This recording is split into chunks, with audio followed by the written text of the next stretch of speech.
आज आपण बनवणार आहोत मसाला भरलेली मिरची। तर त्यासाठी आपण मिरच्या घेतलेल्या आहेत, त्याला मधून असा कट मारून घेतलेला आहे।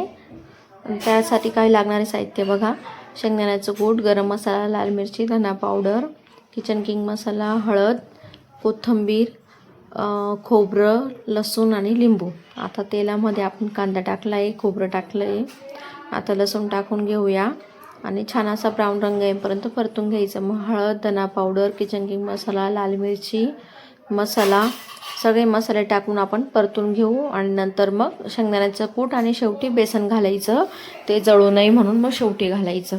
आणि मग सगळं परतून झालं का लिंबाचा रस आणि मीठ घालायचं आणि मस्त कोथिंबीर घालायची। सगळा मसाला आपला तयार झाला का थोडा थंड करून घ्यायचा आणि मिरचीमध्ये भरून घ्यायचा आणि मग कढईमध्ये तेल गरम करून त्यामध्ये आपण मस्तपैकी आपल्या मिरच्या फ्राय करून घ्यायच्या। थोडासा पाण्याचा शिपका द्यायचा आणि मंद आचेवर झाकण ठेवून शिजू द्यायचं। मस्त मऊ शिजल्या का छान अशा आपल्या पोळी बरोबर वरण भाताबरोबर तोंडी लावायला खूप छान लागते ही भाजी। तुम्ही पण नक्कीच ट्राय करून बघा। आवडली तर लाईक, शेअर, सबस्क्राईब नक्की करा आणि बेल आयकॉनचं बटन दाबायला विसरू नका।